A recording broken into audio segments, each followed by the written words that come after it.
Right, good morning everybody. Welcome to the Kirklees Council Children's Scrutiny Panel on Friday the 11th of October 2019, starting at 11 o'clock. Just going to do a brief round of introductions. I'm Andrew Marchington, Chair of the panel. Helen Kilroy, Government Officer. Richard Smith, Councillor Panel Member. Councillor Paul White, Panel Member. Dale O'Neill, Voluntary Court Key. Paul Davis, Councillor, Panel Member. Councillor Amanda Pinnock, Panel Member. Joanne Sanders, Service Director for Learning and Early Support. Martin Wilby, Senior Strategic Manager for Education, Places and Access. Thank you.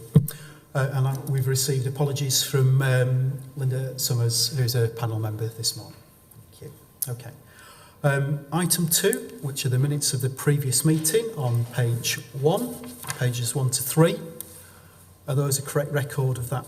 Can we prove those as a correct record of that meeting? Thank you. That's fine. Okay. Item 3. Have any panel members got an interest to declare on an item on the agenda? No, that's fine. Okay. All of the items this morning will be taken in public. Have we got any added notification of deputations or petitions? Okay. Right. So we've got no members of the public here for a public question time. So the substantive item of business is item 7, update on Almonbury Community School. We've got 2 of the ward councillors here, Councillor McGuinn and Councillor Munro, and we'll bring those, they've got some questions to ask and we'll bring that in at the appropriate time in the item. So can I hand over to you, Joanne, for an update on Almonbury Community School, please? Thank you, Chair. What we said, just to give the background, obviously back in July a decision was taken about the future of Almonbury Community School. It was to change the age range of the school because currently it serves youngsters aged 3 to 16. And there was a statutory proposal made by the council to change that to make the school a primary school serving youngsters aged 3 to 11 years, and the impact being to remove the secondary phase of the school. Following that decision, there was a scrutiny calling, and Children's Scrutiny will remember, of course, that they held that review of that decision and released the decision for implementation. As part of the outcomes of the calling, we said that we would bring regular updates as we began to plan and execute the implementation of those statutory proposals. So the report this morning just gives an overview of the progress that has been made to date. So if you'd like, I'll just give you a brief summary of where we've got to so far. So just would really want to emphasise that actually at the heart of all of these proposals very much are the youngsters who live in the Almonbury Community School catchment area and those youngsters who are currently attending the school. And that has been the focus for all of the partners that are currently working to make sure that we have got good transition arrangements for those youngsters. So critical to that has been the partnership of Almonbury Community School, King James's School, Netherhall High School and Newsham High School, working together with ourselves in the council. Those conversations about planning for the best transition arrangements have continued since term began in September. What we explained was that there were several groups of youngsters that were affected as a result of these proposals. We'll work through each one of those in turn, but in particular were youngsters that are currently enjoying their Year 6 education because they are making applications for a secondary place in September 2020, just like everybody else who's in Year 6 at the moment. And there is a deadline of the 31st of October for youngsters and their parents to make those applications. And so one of our key focus has been to give clarity to those parents so that they could make an informed set of preferences. To that end, and we were clear about this in the Cabinet report, we needed to make an application, and King James has worked alongside us in this, as did Newsham and Netherhall, to vary the admission arrangements. And that is not a decision that the council can take. We have to refer that to the Office of the Schools Adjudicator, and where an academy is involved, that also involves an application to the Education and Skills Funding Agency.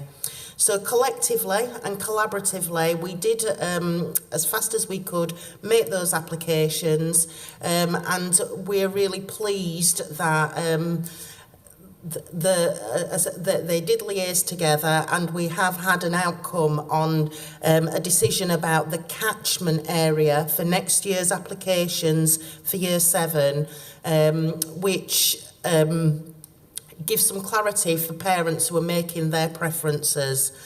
So we applied, and as we consulted upon the geographical areas of All Hallows Primary and Almondbury Community School Primary, for next year's admissions, join those geographical areas, become part of King James's priority admission area.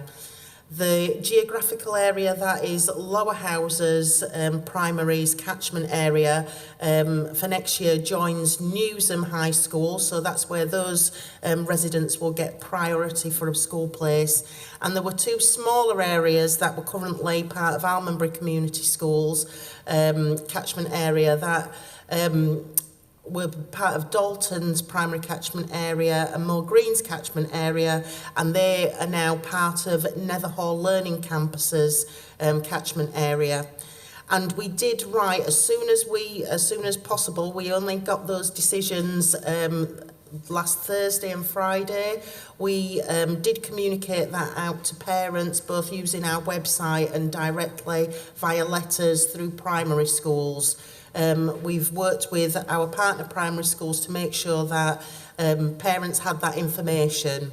So we think that's really positive. As soon as we possibly could, we made the applications, and that as a decision has come in good time for youngsters to make preferences. The other group of parents that we've been working to bring some clarity for are youngsters, families with youngsters that are about to start school, so those youngsters who are rising fives and will be currently making applications to start school for the first time. We asked the Office of the Schools Adjudicator to change the admission number for Almondbury Community School, because we know that the size of the school moving forwards will be a 210 place primary school with nursery, and that the admission number be 30 places.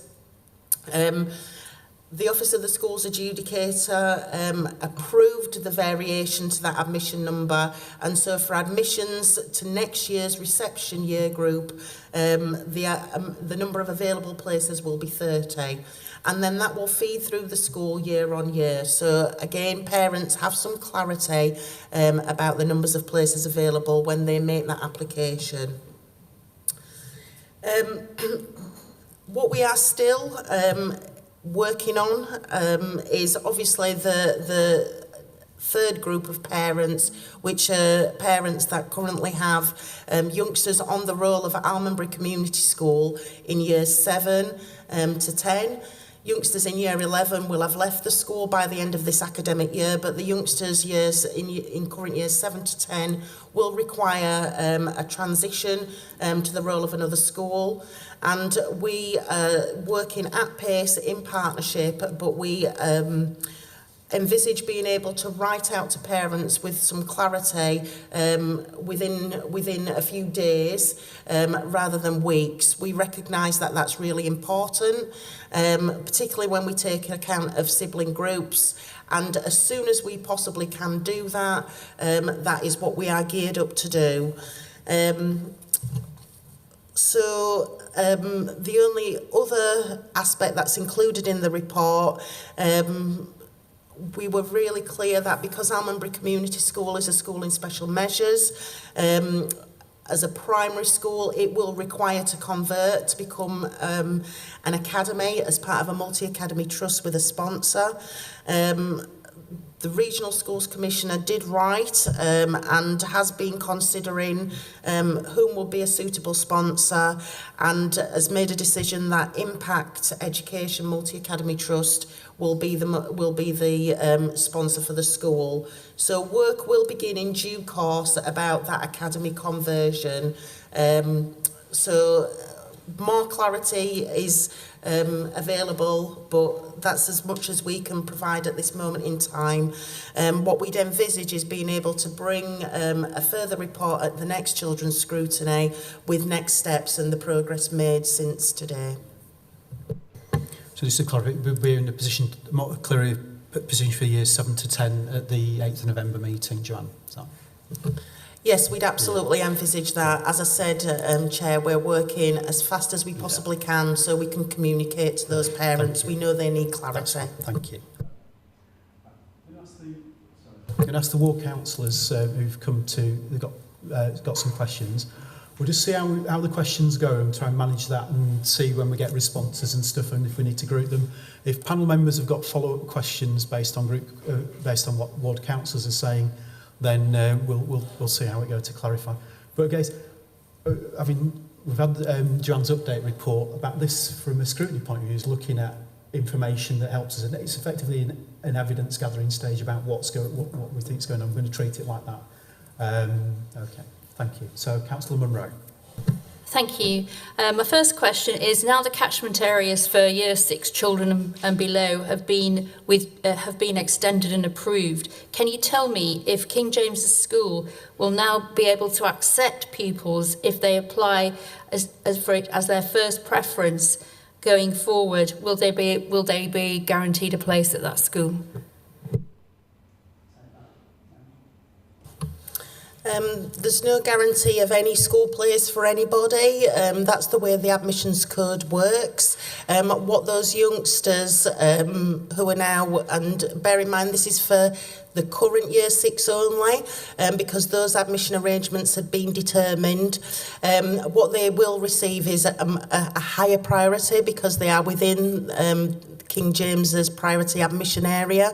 So it depends on a whole heap of things, but they certainly get priority outside any other youngsters who live outside that catchment area.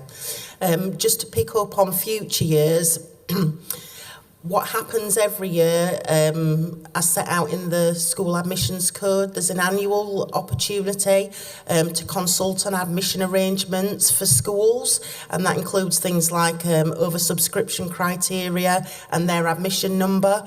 What we would intend to do, again working in partnership, is use this opportunity coming up later on in the autumn term to consult about future year arrangements, and then they get determined and must be determined for future years before the 1st of March.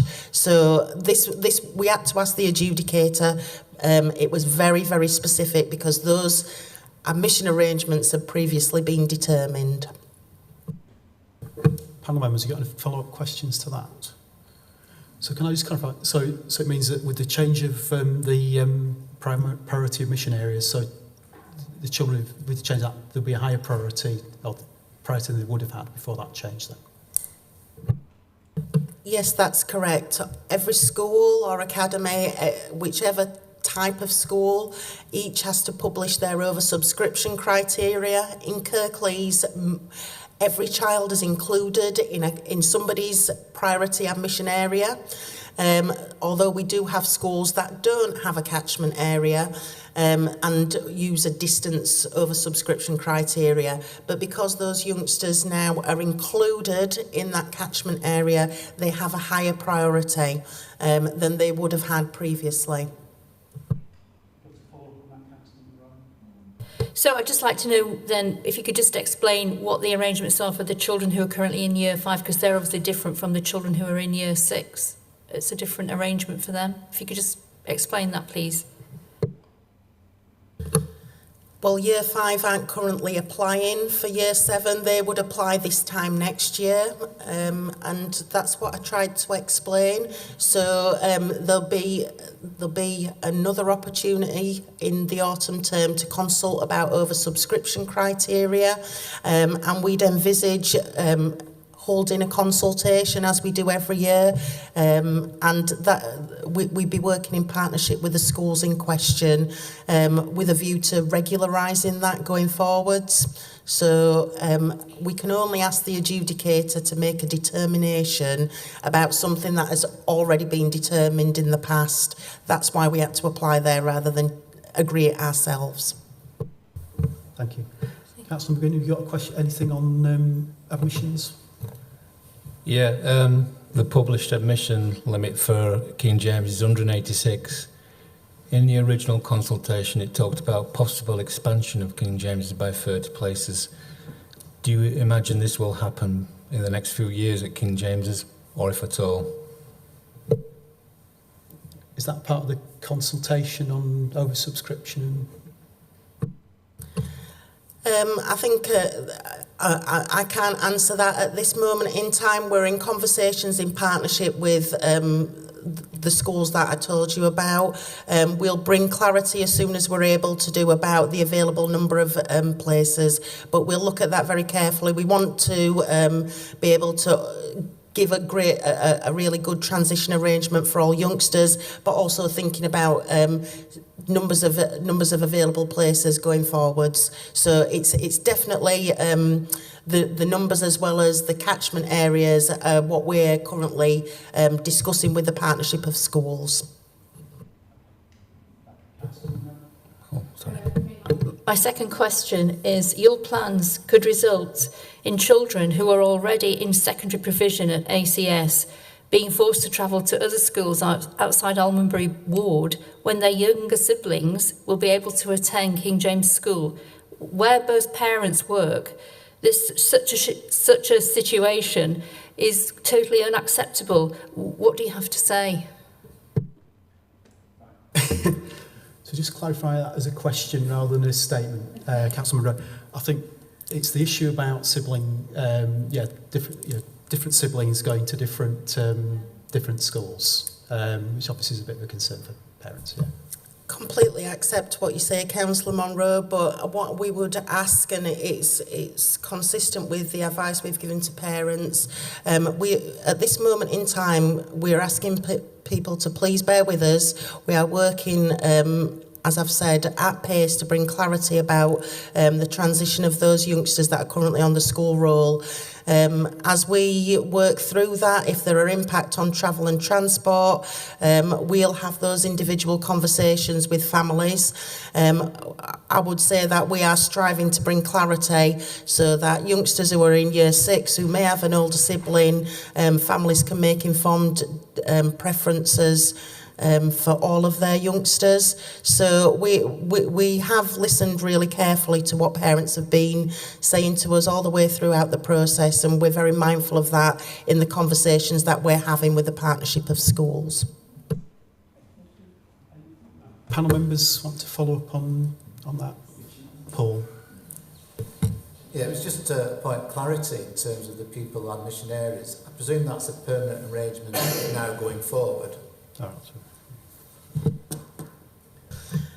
Well, it's not, which is why I've said that the only thing that the schools adjudicator and the EFSA could give a determination on was we had the consultation this time last year. Almonbury Community School existed, it had a catchment area, and then we brought forward proposals to in effect close the secondary school. So there was such a fundamental change that happened after we consulted. We needed to ask the Office of the Schools Adjudicator to vary those admission arrangements. What we will seek to do is in the autumn term, as part of the admissions consultation for future years, consult about making that a more permanent arrangement. That's fine. Okay. Fine. Oh, sorry, that is me. Yeah, I think the point about if it's about the evidence gathering. So the issue was about siblings been in different schools, that's rather than us making a judgment on that, because obviously the negotiate this progress making, so it's that. Okay. Okay. Right. Councillor McGuinn, do you want to?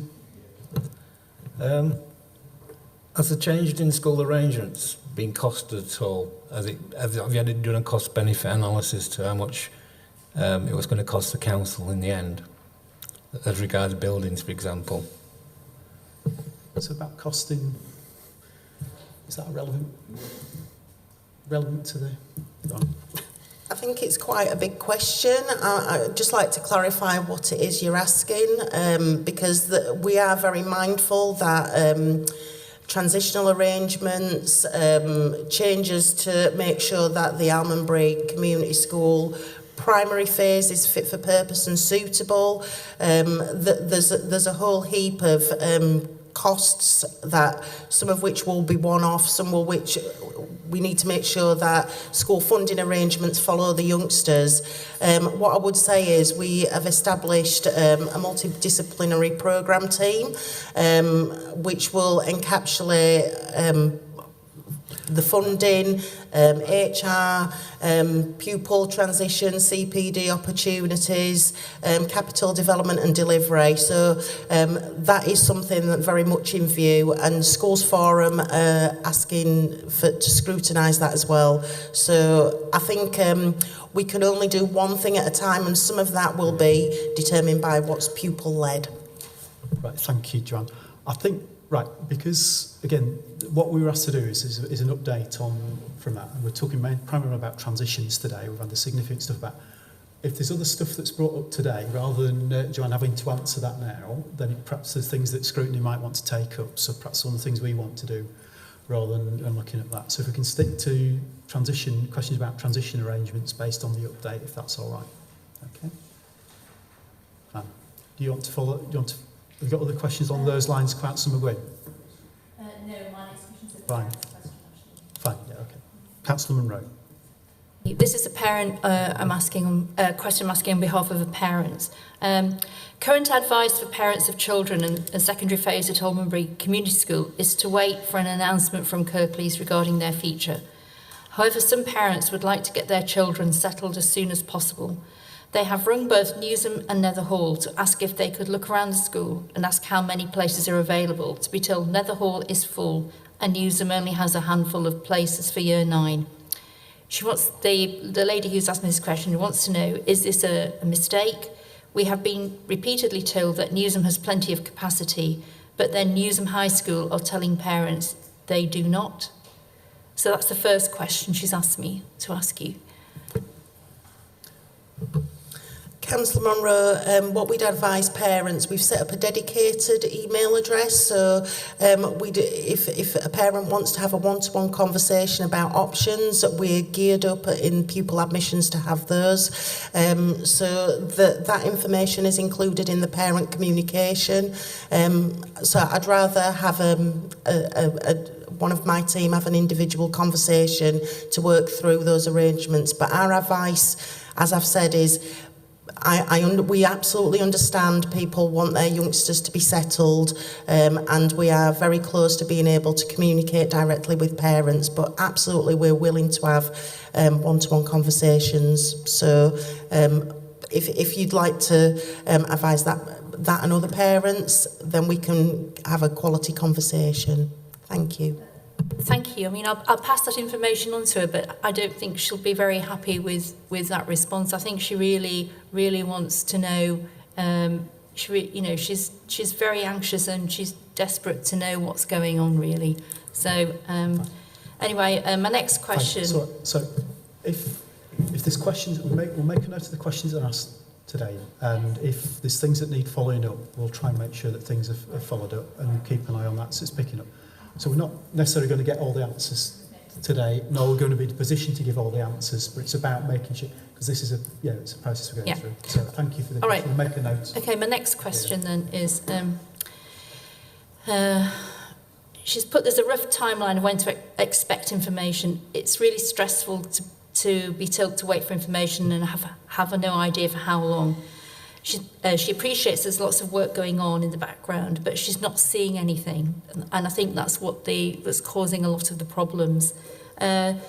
So she wants to know if families will be able to, if they'll be able to look around the various options, as the open evenings have already happened, and when will you be giving?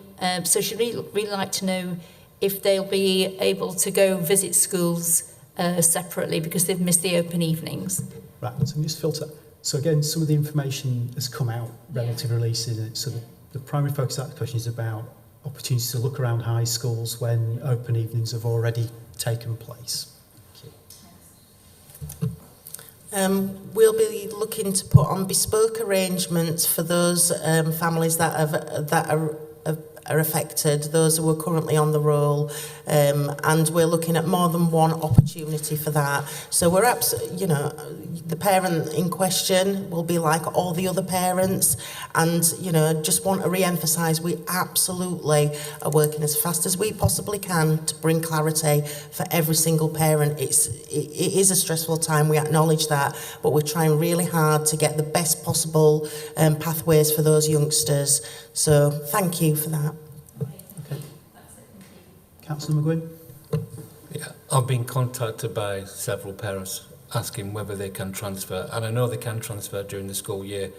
Is there evidence that some parents are trying to get their children into other schools out of Almabury Community School? You're quite right, Councillor McGuinn. Youngsters, families are able to put in what we call in-year application forms at any point of the school year. There's nothing stopping parents doing that. And yes, we have seen some parents choose to take that opportunity. What we are trying to put on is make arrangements, bespoke arrangements for these affected families. It's such an unusual set of circumstances. So you just follow. So again, so there's no problem with in-year transitions. It's trying to make sure it's absolutely the right thing for those children to do and families. I think, parents have got statutory rights and, they're perfectly within their rights to exercise those.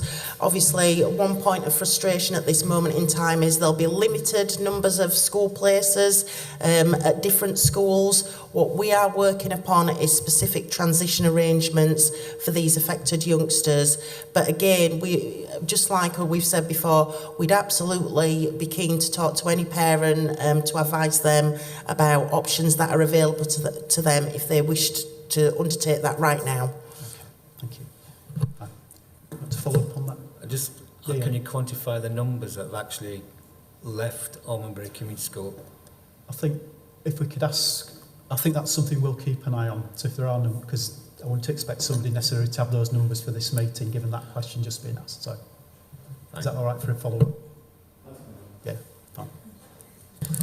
I don't have the numbers in front of me, and it would depend on from when to when.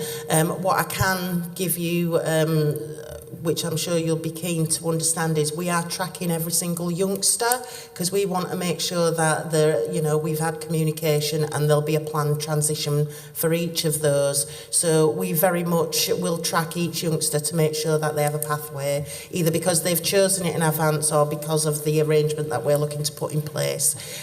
Each and every parent and their youngsters are important to us. Okay, fine. Thank you.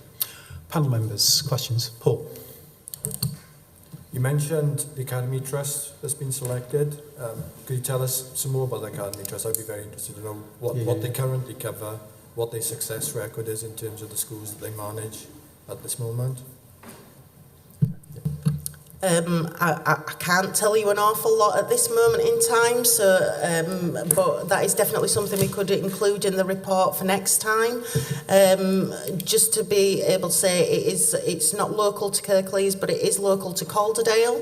The the Academy Trust does have one other Kirklees school as part of its multi-academy trust arrangement at this moment in time, which is Castle Hall Academy in Murfield. It has also been appointed as the sponsor for Newsham High School, and it's a smaller multi-academy trust, and in terms of its success rate, we can bring you a report on that. That would be something that we'd ask the Academy Trust for themselves. Yeah. I think that's a really, actually, over the longer term, it would be really interesting for Scrutiny to look at the impact, and because we all want to make sure you get the best outcomes for children and young people in the Almonbury area. Concerns about who takes over in future arrangements, so it would be, but I think we need to rather than it needs to be find out a bit about the multi-academy trust, but also a way of us scrutinising the effects of the whole process over a longer period of time. So, when appropriate, I think. Right? Fine. Other questions we've got about that? Fine. Thank you. Thank you for that update and fielding those questions. Obviously, we've seen the progress, particularly around with the year sixes and the pupil admission area. That's really pleasing to see. We understand it's complex. I think what we would like to do, and that's part of our ongoing improving our effects, is if there's some of the meetings that are taking place that we could come to as observers, whether that's with parents or you talked about the bespoke open, even though I think some of us would really find that useful, because that gives us another source of information and speaking to parents about it. Is that, Thank you. We'd welcome that, and I'm sure parents would welcome being able to talk to panel members, because part of this is making sure that we're held to account and we are doing the right thing. So we will absolutely make sure that those opportunities are available to panel members. Thank you. For that. I think, again, this is for a panel, not for you to respond to. I think, again, we have discussed a bit about it's this significant changes in some of our high schools and school arrangements around following particular Ofsted judgments. I think at some stage it'd be worth us looking at all the people involved in that. We've heard about the Office for School Adjudication, the Education and Skills Funding Agency, the Regional Schools Commissioner. It's complex. The local authority have their own. All this is working with parents. I think at some stage it'd be worth looking at how we scrutinise this situation, and perhaps not. It's very difficult to do that now because we're ongoing with Almonbury communities, but perhaps there's some lessons to learn about when this situation happens with other high schools and primary schools, so we can be asking the right questions of the right people. I have said elsewhere, it'd be really, given that the Secretary of State for Education is responsible for all of this, it'd be nice if the Secretary of State could find time to come and sit and talk to us. Now Parliament's not sitting, perhaps that's appropriate. Whether that's likely to happen or not, I don't know. But we do need to be, it's not just about the local authority and what they can do, it's about asking the right questions of the right people. So thank you for that update, and look forward to a further update on the 8th of November. Right, okay. Right, Children's Scrutiny Work Programme, item 8.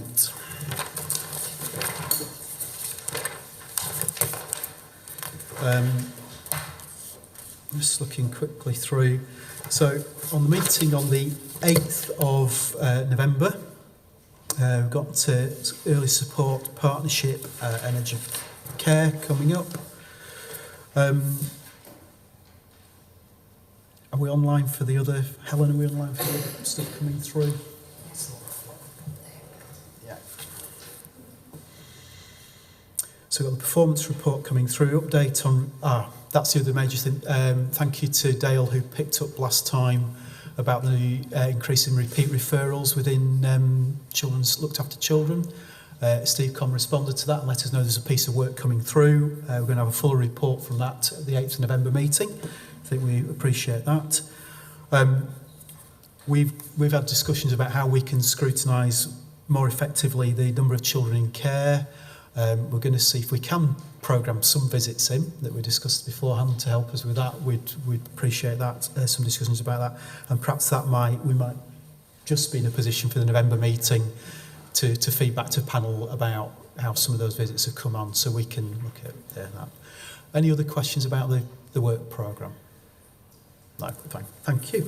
So, Thank you very much, everybody, for your attendance and your contributions. Joanne, Martin, panel members. So the next meeting, formal meeting of the Scrutiny panel will be on Friday, the 8th of November at 11 o'clock in this chamber. Thank you, everybody.